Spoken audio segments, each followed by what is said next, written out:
হাসিনা সরকারের পতনের পরই পাকিস্তানের সঙ্গে বাংলাদেশের কূটনৈতিক ও বাণিজ্যিক সম্পর্ক গত ১.৫ দশকের সর্বোচ্চ সীমায় পৌঁছেছে। এরই মধ্যে বাংলাদেশের সরবরাহের জন্য দেশীয় বাজার থেকে ১,০০,০০০ টন চাল সংগ্রহ করতে টেন্ডার আহ্বান করেছে পাকিস্তান ট্রেডিং কর্পোরেশন তথা টিসিপি। দেশটির প্রভাবশালী সংবাদ মাধ্যম দ্য ডনের এক প্রতিবেদনে এমন তথ্য জানানো হয়।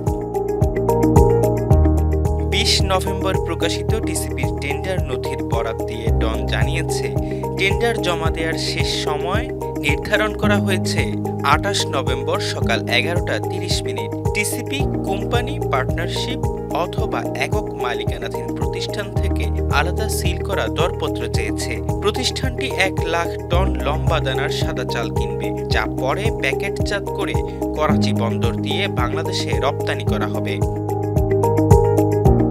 মূল্য প্রস্তাব জমা দেওয়ার পর ২১ কার্যদিবস পর্যন্ত বৈধ থাকতে হবে, আর চুক্তি সম্পন্ন হলে ৪৫ দিনের মধ্যে চাল জাহাজীকরণযোগ্য অবস্থায় প্রস্তুত রাখতে হবে। দরপত্রে সর্বনিম্ন ২৫,০০০ টন এবং সর্বোচ্চ ১,০০,০০০ টন পর্যন্ত সরবরাহ প্রস্তাব করা যাবে। টেন্ডারের শর্ত অনুযায়ী চাল অবশ্যই পাকিস্তানে উৎপাদিত সর্বশেষ মৌসুমের ফসল হতে হবে এবং ভক্ষণযোগ্য হতে হবে। কোনো দুর্গন্ধ, ছত্রাক, বিষাক্ত আগাছার বীজ, পোকামাকড় বা সংক্রমণের চিহ্ন থাকা চলবে না। বাংলাদেশে সোমবার আরও একটি চাল আমদানির টেন্ডার ঘোষণা করেছে। সাম্প্রতিক সপ্তাহগুলোতে ঢাকার সরকার স্থানীয় বাজারের দাম নিয়ন্ত্রণ রাখতে ধারাবাহিকভাবে চাল আমদানির টেন্ডার আহ্বান করছে।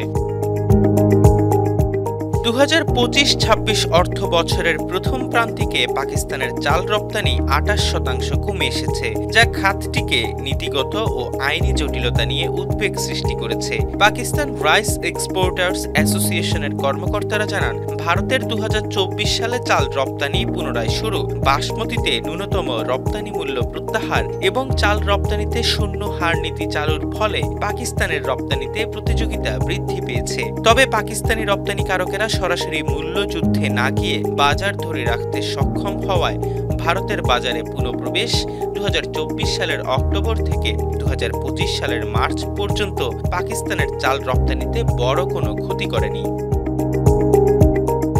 এছাড়া ২০২৪ সালের আগস্টে যুক্তরাষ্ট্র ভারতীয় পণ্য, বিশেষ করে বাসমতি চালের উপর ৫০% শুল্ক আরোপ করায় পাকিস্তানের জন্য মার্কিন বাজারে রপ্তানি বাড়ানোর সুযোগ সৃষ্টি হয়েছে। ওয়ালজা গ্লোবাল ট্রেড প্ল্যাটফর্মের তথ্য অনুযায়ী ২০২৩ সালের নভেম্বর থেকে ২০২৪ সালের অক্টোবর পর্যন্ত পাকিস্তানের মোট বাসমতি রপ্তানির ২৪% গেছে যুক্তরাষ্ট্রে।